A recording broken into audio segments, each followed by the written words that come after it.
Hello, my name is Robin, and I'm an addict.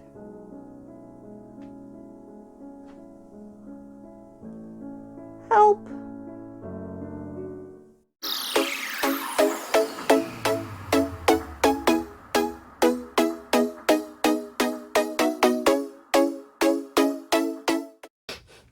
Hello, and welcome back.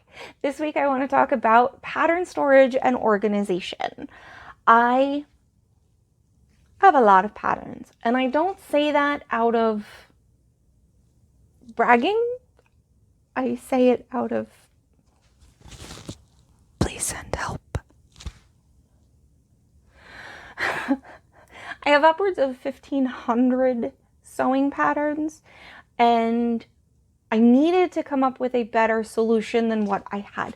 I'd been using these Sterilite tote bin things, but it took up 3 full bookshelves. I needed to come up with a better plan. So I got doing some math and doing some thinking, and I came up with a better plan. And it's these cute little boxes. Look at that. How cute. Don't drop it.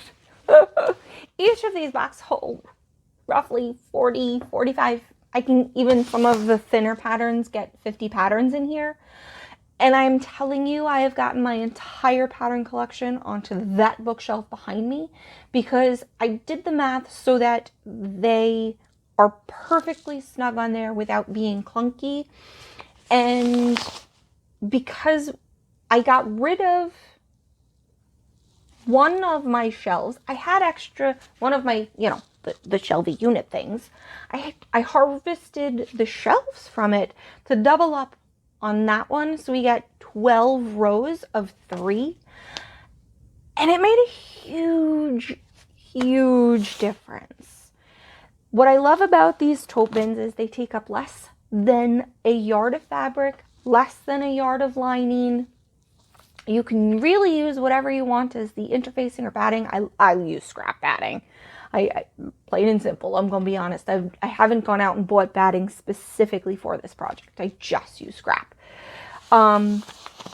You can get creative. Make them to match your office. Make them to match the aesthetic you're going for. You could even take this concept and change the size and make them into gifts. Either way, the math is set up so that McCool's, Simplicity, and Butterick all fit in them snugly, laying down on their side, like so. Some of the Vogues, however, I have to have my Vogue patterns just lay flat. And they're fine. They live in there happily. Nobody knows the difference. Either way, I really hope you guys decide to stick around.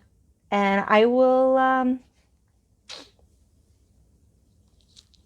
let's get to it. Let's get crafting. Let's DIY this. The best way to keep ourselves organized is using a program that everybody is already having and using. So I'm starting off at Simplicity, and I'm going to click on New Patterns to see what was released for the summer line. And we scroll through just to take a quick glance. Is there anything new and interesting looking? Do we like this one? Would I ever use it? Meh. It looks like it has a zipper. Not my style. So pass and keep going.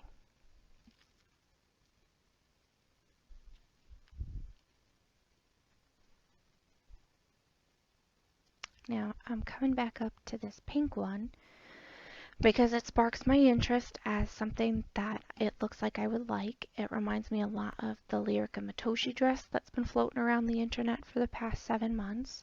So this is definitely something that I might consider getting. So I click on the Pinterest button, and because I use this feature a lot, Must Get Patterns is already my suggested, and I put it in my Simplicity subfolder. So now we come over to Pinterest, and you can see I keep all of my digital boards nice and organized in my Pinterest account. And there's my Must Get Patterns folder. Click on that, click on Simplicity, and then there's all the Simplicity patterns that are on my wish list for the next time Simplicity has one of their sales, which typically show up around holidays. So now when I do buy it, I'll click on it and edit it, and I'll change it to Sewing Patterns I Own, and then for the subfolder, I'll change it to Dresses because that's the type of clothing it is, which makes it a lot easier to find. Boop, boop. Now if we go into Sewing Patterns I Own, they're all categorized by the type of apparel. Oh, there's that new one, which I'm going to delete because I don't own it yet.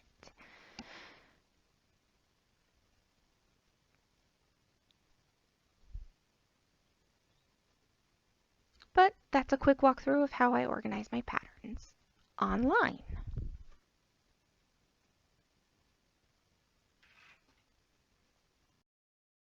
This is the pattern that we're going to use. I will put a copy of it in the description box for you to download.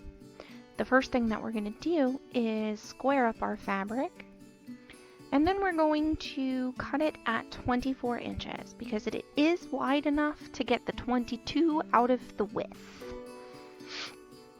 So we're just going to take a smidgy off the fold, and then we're going to take the rest off the selvage edge. And we now have two pieces that are 22 by 24. Next, we're going to cut out those 6-inch squares, and I'm using a Friction heat pen, so that'll come off when I iron.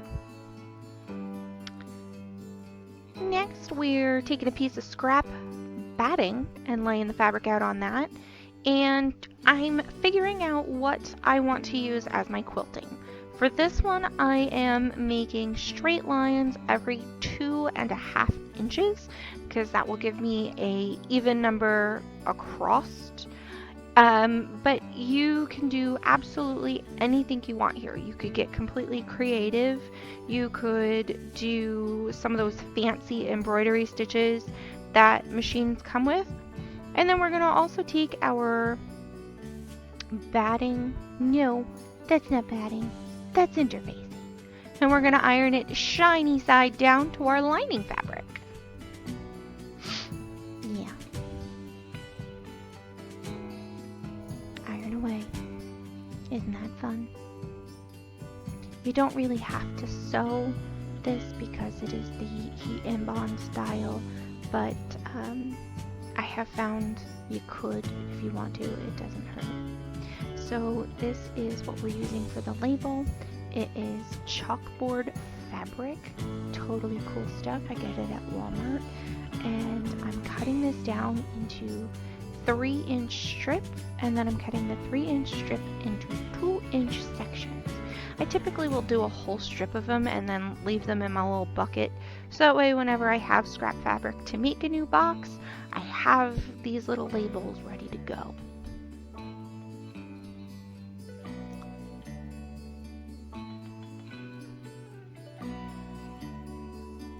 The cutting is now done, and let's get over to the sewing machine. Like I said, on this particular one, I decided to just do strip quilting. It's easy, it's quick, it takes me about 45 minutes to do an entire box top to bottom when I only just do straight runs. So again, it's completely your opportunity to get creative with these.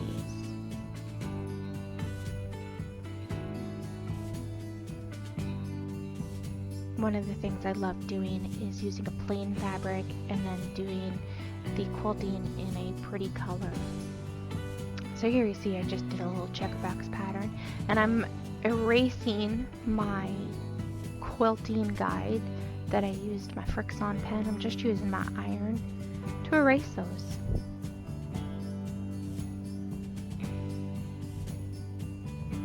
Now to make the handle, we start by folding it in half hot dog style, and then we fold up and we fold down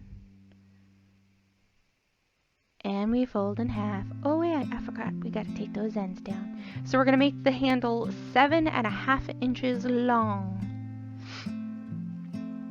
And now let's crispen up those seams again.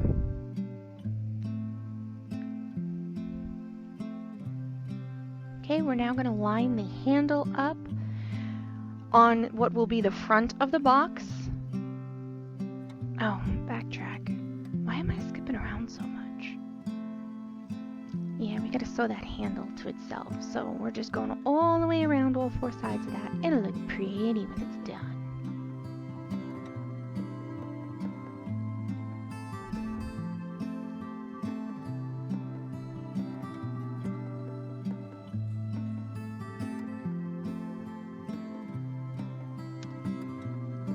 So we're lining that up about 2 inches from the top, and then we're centering the chalkboard fabric underneath the handle. And we're just gonna stitch those in place. Nicey nicey. Ooh, doesn't that look pretty?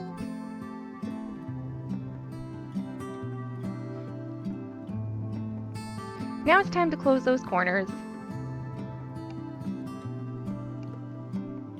I like to use a 1/2 inch seam allowance here, and that keeps the math all tidy. So pin all 4 of both your box and of your lining.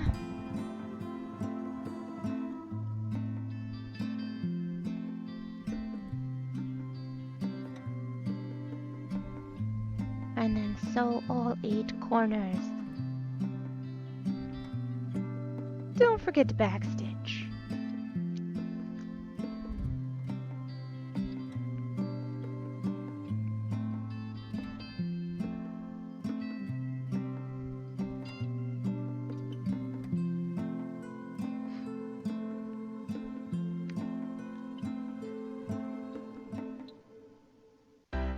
Now we're going to place the baskets right side together and pin all the way around the top, leaving a couple inch gap open to turn it right side out.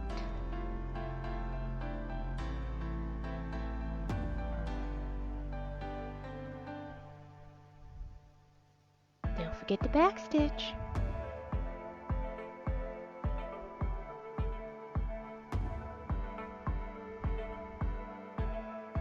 Okay, now that it's right side out, I pin all the way around to the top again.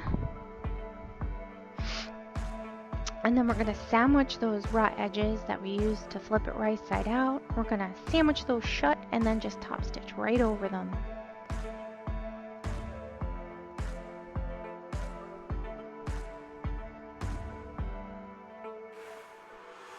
Oh, no random pins inside the basket.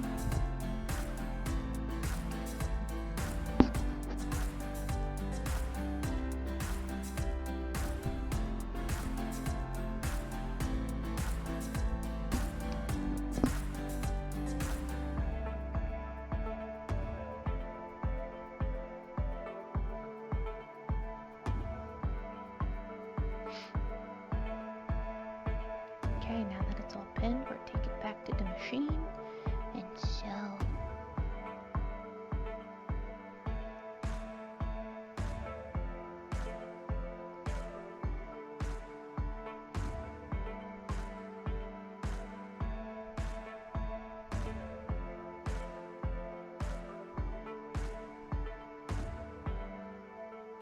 Don't forget to pull those threads to the inside of your project and tie them off.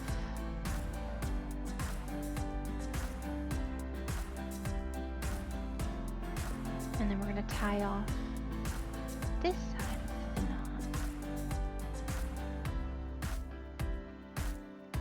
Just pop it through. It'll come through nice and easy. Once you have both threads on the inside, you just tie them off in a basic square knot. Super easy. And then snip them close. Now the cardboard is what I use to stabilize the bottom, but of course there's plenty of other options out there. I just find scrap cardboard is the easiest, especially with all the Amazon deliveries we get. And then organize your patterns inside. I typically get to anywhere from 40 to 50 patterns per box.